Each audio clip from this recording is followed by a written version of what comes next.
नमस्कार साथियों, times competitive classes के यूट्यूब चैनल में आप सभी का स्वागत है। आज सक्सेस सीरीज का तीसरा एपिसोड है। दोस्तों, एग्जाम का सीजन बहुत जल्द आने वाला है, इसलिए हम अपनी तैयारी को और मजबूती के साथ पेश करेंगे और इस बार हमें सिलेक्शन लेना है दोस्तों, इसलिए हम अपनी टारगेट को एक फिक्स दिशा में लेके चलेंगे। तो चलिए आज की क्लास को हम स्टार्ट करते हैं और एक बेहतरीन सवाल के साथ, जो इस टॉपिक से कहीं ना कहीं ये सवाल आपको जरूर देखने को मिल जाएंगे। तो आज का पहला सवाल है, सबसे ज़्यादा कार्बन किस प्रकार के कोयले में पाया जाता है? तो आपके सामने ऑप्शन है एंथ्रेसाइट, बिटुमिनस, लिग्नाइट, पीट। ये चारों कोयले के प्रकार हैं। तो सबसे ज़्यादा जिस कोयले में सबसे ज़्यादा कार्बन पाया जाएगा वो सबसे सर्वोत्तम कोयला होगा। तो एंथ्रेसाइट की बात करें, एंथ्रेसाइट ये सबसे सर्वोत्तम कोयला है। इसमें बहुत ज़्यादा कार्बन पाया जाता है। सबसे ज़्यादा कार्बन किसमें पाया जाता है? एंथ्रेसाइट में।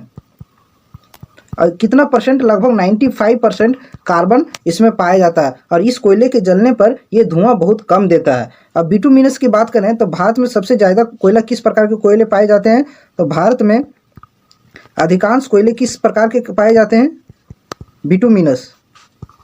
बिटुमिनस कोयला पाया जाता है। तो आप इस भी पॉइंट को नोट करके रखें कि सबसे सर्वोत्तम कोयला अगर पूछे सबसे ज़्यादा कार्बन किस प्रकार के कोयले में पाया जाता है तो एंथ्रेसाइट इसका सही जवाब होगा।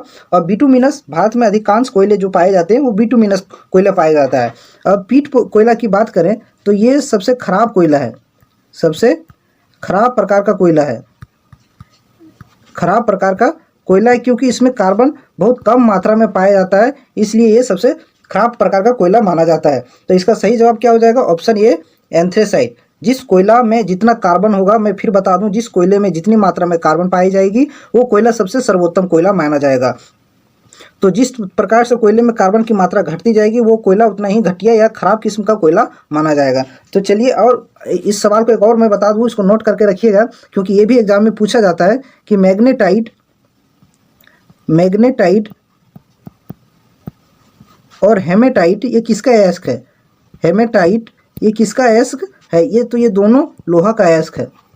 मैग्नेटाइट एग्जाम में पूछा गया सवाल है, वही सवाल को मैं कराता हूं कि मैग्नेटाइट और हेमेटाइट किसका अयस्क है? तो ये दोनों लोहे का अयस्क है। आप तो ये बता दीजिए कि बॉक्साइट किसका अयस्क है? ये भी पूछा गया सवाल है, बॉक्साइट किसका अयस्क है? मैं बता दूं, बॉक्साइट एल्यूमिनियम का अयस्क है। आप इस भी पॉइंट को स्टार लगा के नोट कर लीजिएगा, ये भी सवाल एग्जाम में पूछा जाता है। तो इस सवाल में क्या क्या देख लिए कि सबसे ज़्यादा कार्बन या तो सर्वोत्तम कोयला किस में पाया जाता है, किस प्रकार के कोयले में पाया जाता है? तो एंथ्रेसाइट में। और अगर ये भी पूछ लिया जाए कि भारत में किस प्रकार के अधिकांश कोयले पाए जाते हैं तो उसका सही जवाब होगा बिटुमिनस कोयला। और सबसे खराब कोयले की प्रकार कौन सी है? तो पीट कोयला सबसे खराब प्रकार का कोयला है। मैग्नेटाइट और हेमेटाइट ये दोनों लोहे के अयस्क हैं और बॉक्साइट एल्यूमिनियम का अयस्क है। तो चलिए नेक्स्ट सवाल की ओर ले चलता हूँ। दोस्तों, अगर चैनल पर नए हैं तो चैनल को सब्सक्राइब कर लें और वीडियो को लाइक कर लें। ये है आपका एंथ्रेसाइट प्रकार का कोयला। एंथ्रेसाइट प्रकार का कोयला है और ये कोयले के जलने से ये बहुत कम ही धुआं देता है क्योंकि इसमें 95% कार्बन की मात्रा पाई जाती है। आप इस पॉइंट को नोट करके रखें। चलिए नेक्स्ट सवाल की ओर ले चलते हैं। और ये रहा काफ़ी बेहतरीन सवाल और इस टॉपिक से सवाल कहीं ना कहीं आपको जरूर देखने को मिल जाएंगे, बहुत ही इंपॉर्टेंट। आप दोस्तों इस सवाल को VVI मान के चलिए। तो चलिए इस सवाल को देखते हैं। निम्न में कौन सी धातुओं के मिश्रण में से नाइक्रोम का निर्माण होता है? तो आपके सामने ऑप्शन है तांबा प्लस जिंक, तांबा प्लस टिन, लोहा प्लस निकल प्लस क्रोमियम, तांबा, जस्ता और निकल। ये आपके सामने चारों ऑप्शन है और चारों काफ़ी खतरनाक टाइप के ऑप्शन है। तो मैं देखता हूँ चारों ऑप्शन का हम पोस्टमार्टम करते हैं, बताते हैं कि इससे क्या क्या बनता है। तो तांबा और जिंक के मिलने से क्या बनता है? पीतल बनता है। तांबा और जिंक के मिलने से क्या बनता है? पीतल बनता है। तो इसको याद करने का ट्रिक कैसे है मैं बताता हूँ, कैसे याद रखेंगे इसको। तो इसका ट्रिक है पिताजी। क्या है? पिताजी। तो पिताजी से क्या हो गया? पिता से पी से हो गया पीतल। और ये किससे बनता है? तांबा। ता से क्या हो गया? तांबा। और जी से क्या हो गया? Zinc plus zinc. ये दोनों के मिलने से क्या बनता है? पीतल बनता है। नेक्स्ट ऑप्शन है आपके सामने तांबा प्लस टीन। ये तांबा और टीन के मिलने से क्या बनता है? तो तांबा और टीन के मिलने से कांसा बनता है। ये भी पूछा गया सवाल है कि तांबा और टीन के मिश्रण से कौन सी धातु का निर्माण होता है? तो कांसा का निर्माण होता है। नेक्स्ट सवाल और काफ़ी खतरनाक सवाल है, लोहा, निकल और क्रोमियम ये तीनों के मिलने से क्या बनता है? नाइक्रोम बनता है। नाइक्रोम बनता है। तो इस क्वेश्चन का करेक्ट आंसर क्या हो जाएगा? ऑप्शन सी।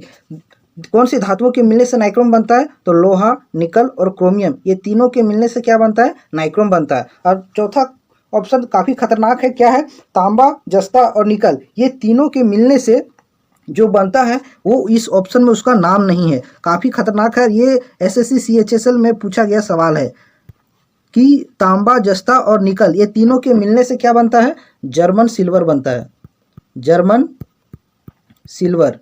तो आप देख सकते हैं कि जर्मन सिल्वर में सिल्वर जो आया है, सिल्वर ये ऑप्शन में नहीं है। तांबा, तांबा जिसको हम क्या बोलते हैं, इसको शॉर्ट में Cu, जस्ता को क्या बोलते हैं, Zn, और निकल को Ni, ये तीनों के मिलने से क्या बनता है? जर्मन सिल्वर का निर्माण होता है। तो आप इस सवाल को नोट करके रखिएगा, ये सवाल बहुत ही इंपॉर्टेंट है और ये पूछा गया सवाल है कि तांबा, जस्ता, या फिर ऐसे पूछ लेगा कि जर्मन सिल्वर किस किस धातुओं का मिश्रण है। तो आपका इसका सही जवाब हो जाएगा क्या? तांबा, जस्ता और ये निकल, Cu, Zn और Ni।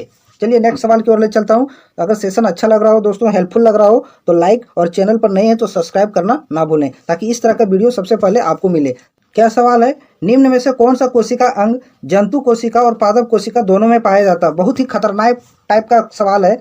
तो ऑप्शन आपके सामने क्या है? तारक काय, जिसको सेंट्रोसोम, इंग्लिश में क्या बोलते हैं तारक काय को? सेंट्रोसोम। और सेंट्रोसोम केवल जंतु कोशिका में पाया जाता है, जंतु कोशिका में सेंट्रोसोम केवल पाया जाता है। दूसरा बात करें कोशिका भित्ति, जिसको बोलते हैं क्या बोलते हैं? सेल वॉल बोलते हैं, सेल वॉल। तो सेल वॉल किस में पाया जाता है? पादप कोशिका में। केवल और केवल किस में पाया जाता है?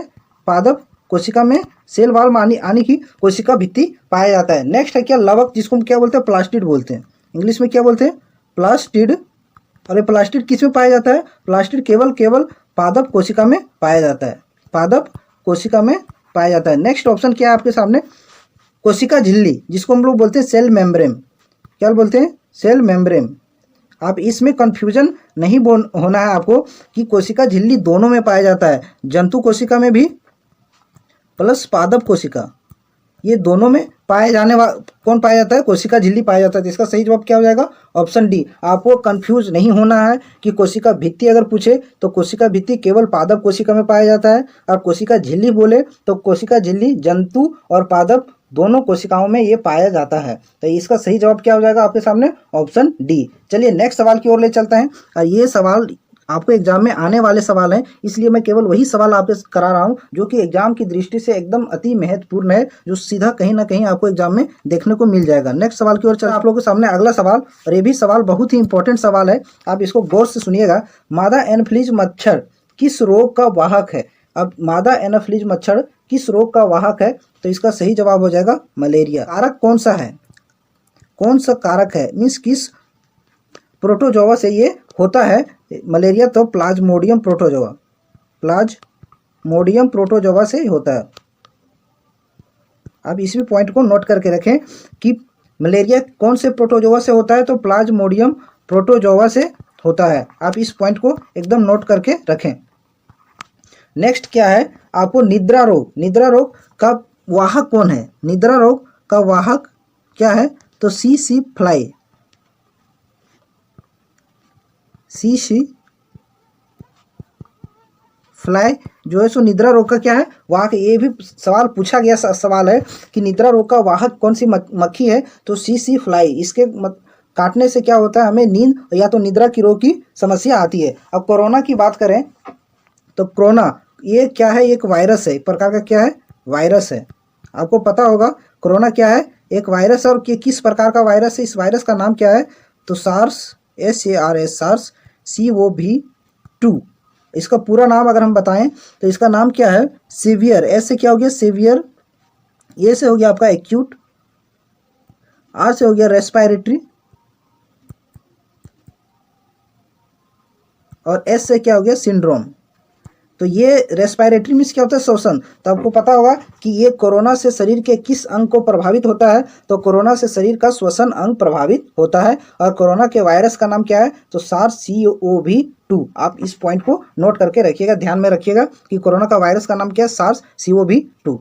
तो चलिए नेक्स्ट सवाल की ओर चलते हैं। और आज का सेशन मैं बता दूं बहुत ही इंपॉर्टेंट है। ये सवाल आपको जरूर कहीं ना कहीं देखने को मिल जाएंगे। आपको पता होगा कि अभी बहुत सारे एग्जाम लाइनअप है। अभी आपको पता होगा कि आप ये एमटीएस का भी वैकेंसी आ चुका है और जुलाई में रेलवे ग्रुप डी का एग्जाम होना है, एनटीपीसी का एग्जाम होना है। तो एग्जाम तो बहुत सारे हैं। आपको जरूरत है कि हम अपनी तैयारी को एक नई दिशा दें, एक नई मजबूती दें, ताकि हम आने वाले एग्जाम में सिलेक्शन ले पाएँ। तो चलिए आज की क्लास का 5वां सवाल है, हंगुल कहाँ पाए जाते हैं। तो हंगुल की बात करें तो आपके सामने ऑप्शन भी मैं ऐसा रखा हूं ताकि मैं उस ऑप्शन को इतनी बारीकी से बता सकूं ताकि किसी भी तरह से एग्जामिनर सवाल पूछे तो हम उसका जवाब दे पाएं। वाल्मीकि राष्ट्रीय उद्यान की बात करें दोस्तों, तो वाल्मीकि राष्ट्रीय उद्यान बिहार में है। वाल्मीकि राष्ट्रीय उद्यान कहाँ है? बिहार में। अगला है गिर राष्ट्रीय उद्यान। गिर राष्ट्रीय उद्यान कहाँ है? गुजरात में। अब इस भी पॉइंट को नोट करें। नेशनल पार्क कहाँ है? गुजरात में। दाचिंगम नेशनल पार्क की बात करें तो ये जम्मू कश्मीर में है और जम्मू कश्मीर ये दाचिंगम नेशनल पार्क में ही हंगुल पाए जाते हैं। हंगुल कहाँ पाया जाता है? दाचिंगम नेशनल पार्क में। और हंगुल जो है वो जम्मू कश्मीर का राजकीय पक्षी है। पक्षी नहीं, पशु है, राजकीय पशु। आप इस भी पॉइंट को नोट करें कि दाचिंगम नेशनल पार्क में ही हंगुल पाया जाता है। और दाचिंगम नेशनल पार्क कहाँ है? जम्मू कश्मीर में है। और हंगुल जम्मू कश्मीर का राजकीय पशु है। आपको पता होगा जम्मू कश्मीर से ही अलग होकर लद्दाख बना है और ये करंट की दृष्टि से बहुत ही इंपॉर्टेंट है। ये सवाल बन सकता है या तो पूछा भी जा सकता है कि लद्दाख का राजकीय पशु का नाम क्या है। आप इसका जवाब कमेंट सेक्शन में बताएं। आप बात करें कि महात्मा गांधी समुद्री राष्ट्रीय उद्यान, ये भी सवाल पूछा गया है। तो इसका सही जवाब क्या है? अंडमान और निकोबार। अंडमान निकोबार में कौन सा नेशनल पार्क है? तो महात्मा गांधी समुद्री राष्ट्रीय उद्यान। मैं एक और इसमें बता दूं कि गुजरात में जो गिर नेशनल पार्क है, ये नेशनल पार्क एशियाई शेरों के लिए प्रसिद्ध है। एशियाई शेरों के लिए कौन सा नेशनल पार्क प्रसिद्ध है? तो वो है गिर नेशनल पार्क। ये भी सवाल पूछा गया है कि एशियाई शेर की कौन से नेशनल पार्क में पाए जाते हैं? तो गिर नेशनल पार्क जो कि गुजरात में है। तो इस सवाल का सही जवाब क्या हो जाएगा? Option C, Dachigam national park. तो कुछ और मैं बता दूं नेशनल पार्क जो कहीं ना कहीं किसी से संबंधित है। तो चलिए मैं बताता हूँ। Namdapha national park, national park. और मैं बताऊं Kaziranga national park, Kaziranga national park, national park. एक और आप लिख लीजिएगा, Kabul Lamjao national park, Kabul Lamjao national park, Lamjao national park. मैं नामदफा नेशनल पार्क की बात करें तो ये अरुणाचल प्रदेश में है, अरुणाचल प्रदेश में है। दूसरा Kaziranga national park, Kaziranga national park Assam में है, असम में है। और ये नेशनल पार्क एक सिंग गैंडा के लिए प्रसिद्ध है। एक सिंग वाले गैंडा, ये भी पूछा गया सवाल है कि एक सिंग वाले गैंडा कहाँ पाए जाते हैं, कौन से नेशनल पार्क में पाए जाते हैं? तो ये नेशनल पार्क है काजीरंगा नेशनल पार्क जो असम में है। और ये एक सिंग गैंडा के लिए ये फेमस नेशनल पार्क है। आप इस पॉइंट को नोट करके रखिएगा। काबुल लामजाओ नेशनल पार्क, ये नेशनल पार्क मणिपुर में है। कहाँ है? मणिपुर में। और ये किस लिए फेमस है? काबुल लामजाओ संघाई हिरन के लिए। संघाई हिरन के लिए कौन सा नेशनल पार्क फेमस है?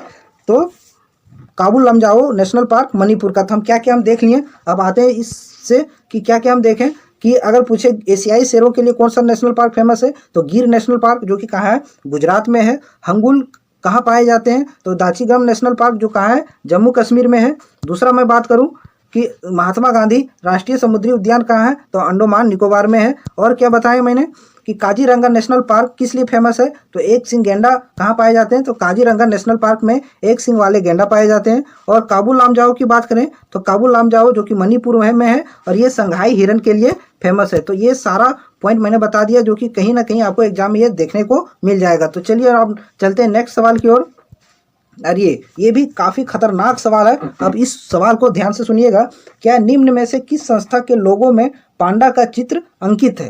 तो मैं बता दूं कि ये वो कौन सी संस्था का लोगो है। ये लोगो है WWF, जिसको बोलते हैं वर्ल्ड वाइल्ड लाइफ फंड। इस संस्था के लोगों में क्या पाया जाता है? पांडा पाया जाता है। तो मैं पहले आपको चित्रण दिखा देता हूँ फिर बताता हूँ। ये है WWF है, और इस संस्था के लोगो में आप देख रहे होंगे ये पांडा है।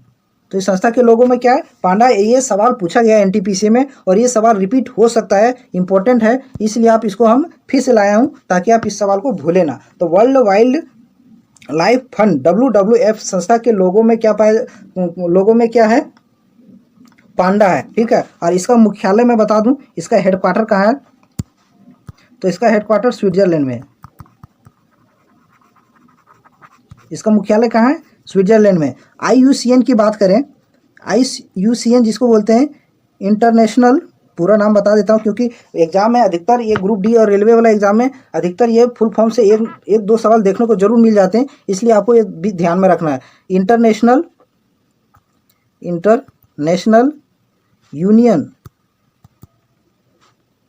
Union for conservation of nature.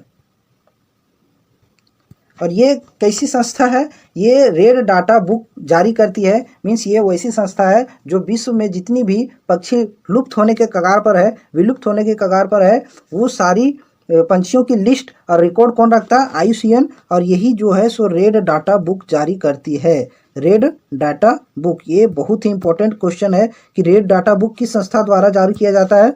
तो रेड डाटा बुक IUCN द्वारा जारी किया जाता है। विलुप्त हुए प्रजातियों की इसमें क्या होती है? सारा डिटेल होता है। और मैं बात करूं UNEP, इसका फुल फॉर्म है यूनाइटेड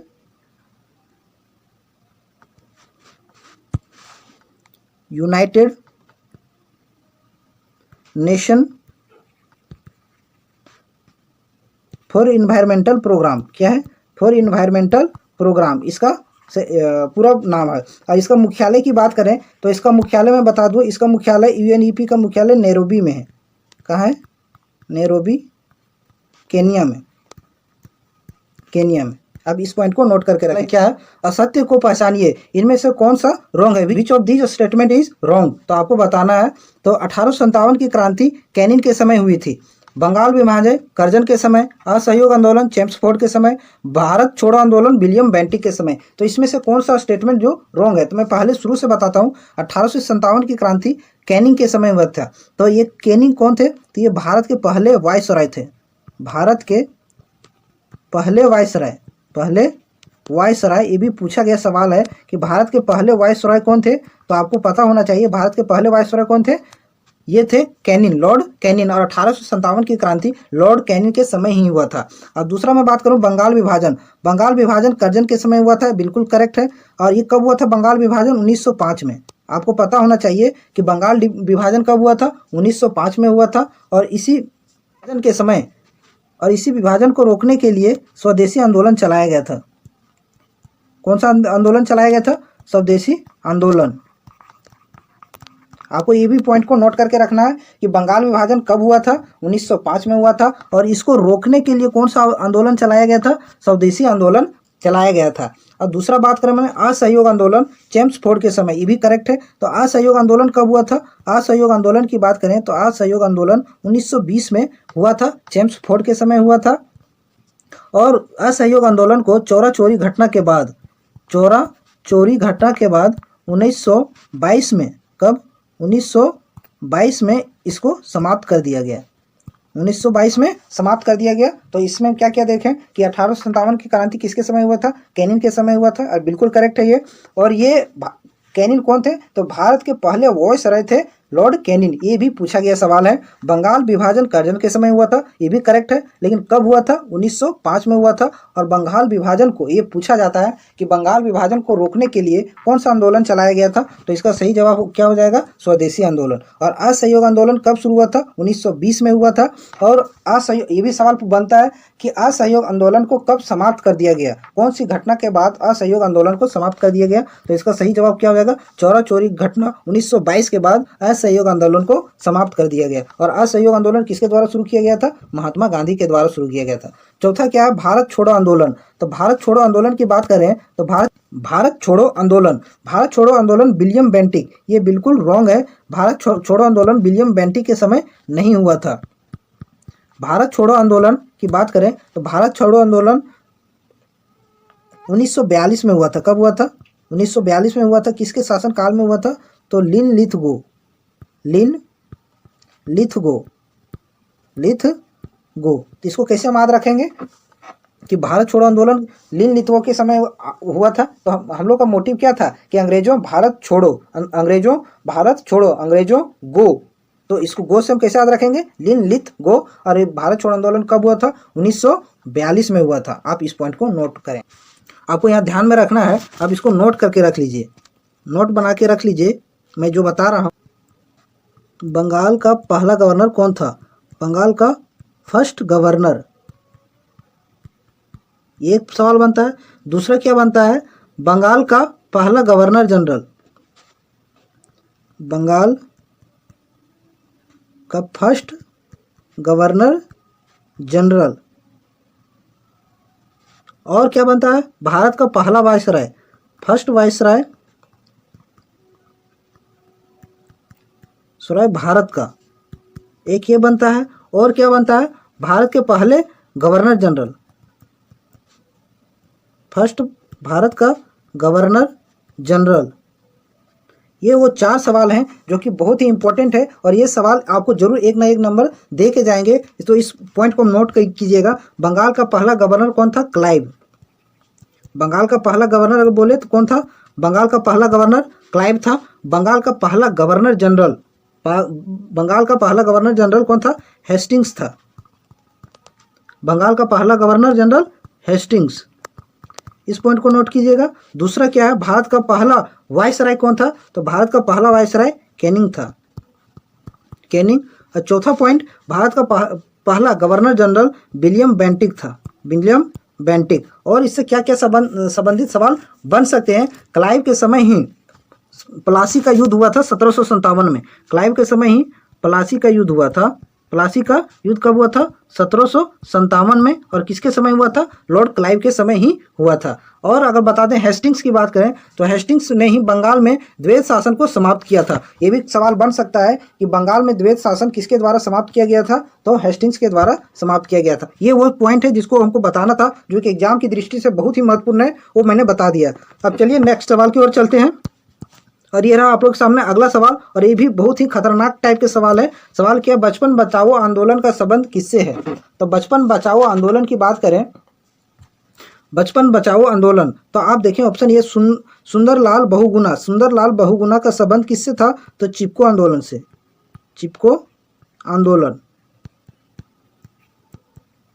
चिपको आंदोलन का संबंध किससे था? सुंदरलाल बहुगुणा से। और ये कहाँ से चिपको आंदोलन शुरू हुआ था? तो उत्तराखंड से। उत्तराखंड से चिपको आंदोलन की शुरुआत किए थे सुंदरलाल बहुगुणा। कैलाश सत्यार्थी की बात करें, कैलाश सत्यार्थी और मलाला यूसुफजई, मलाला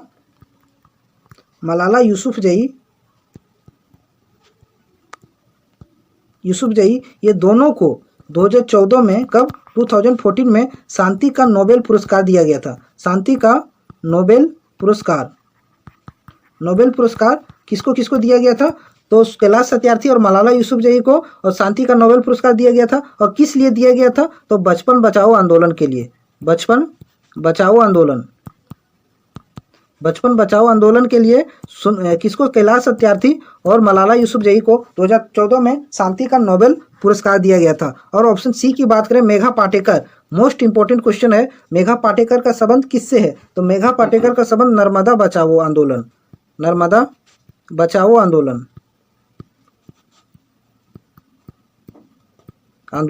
तो इस सवाल में क्या क्या कौन कौन से सवाल देख लिए कि बचपन बचाओ आंदोलन का संबंध किससे? तो इसका पहले सही आंसर क्या हो जाएगा? ऑप्शन सी इसका करेक्ट आंसर है। और सुंदरलाल बहुगुणा का संबंध चिपको आंदोलन से। और चिपको आंदोलन की शुरुआत कहाँ से हुआ था? तो उत्तराखंड से हुआ था। और कैलाश सत्यार्थी और मलाला यूसुफजई दोनों को 2014 में शांति का नोबेल पुरस्कार दिया गया था। और किस क्षेत्र में दिया गया था कार्य करने के लिए? तो बचपन बचाओ आंदोलन के लिए। अब मेघा पाटेकर का संबंध किससे है? तो मेघा पाटेकर का संबंध नर्मदा बचाओ आंदोलन से मेघा पाटेकर का संबंध है। नेक्स्ट अगला सवाल, और ये भी सवाल काफ़ी खतरनाक है। शूद्रक द्वारा कौन सी पुस्तक लिखी गई है? तो ये चारों पुस्तक जो है सो बहुत ही इंपॉर्टेंट है, और कहीं ना कहीं ये घुमा फिरा के सवाल आपको जरूर देखने को मिल जाएंगे।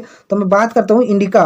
तो इंडिका पुस्तक किसकी है? तो मेगस्थनीज की है, मेगस्थनीज की इंडिका पुस्तक किसके द्वारा लिखा गया है? मेगास्थनीज द्वारा लिखा गया है। मृच्छकटिकम की बात करें तो मृच्छकटिकम शूद्रक द्वारा लिखा गया है, शूद्रक द्वारा। और मुद्रा राक्षस की बात करें तो मुद्रा राक्षस विशाख दत्त द्वारा, विशाख दत्त की पुस्तक है मुद्रा राक्षस। कादम्बरी की बात करें तो कादम्बरी बाणभट्ट की पुस्तक है, बाणभट्ट। और बाणभट्ट किसके दरबार में थे?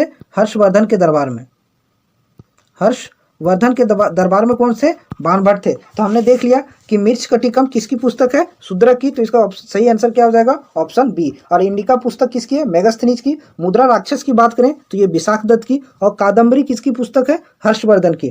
तो चलिए दोस्तों, आज की क्लास को समाप्त करते हैं। अगर वीडियो अच्छी लगी तो वीडियो को शेयर करना और लाइक करना ना भूलें। और हाँ दोस्तों, अगर चैनल पर नए हैं तो चैनल को सब्सक्राइब करें और हमें सपोर्ट करें, ताकि हम अगली बार आपके सामने दुगनी एनर्जी के साथ और ही बेहतरीन सवाल के साथ, जो कि सीधे एग्जाम में पूछे जाते हैं, उन सवालों के साथ मैं आपके सामने उपस्थित हूँ। तो चलिए आज की क्लास को समाप्त करते हैं।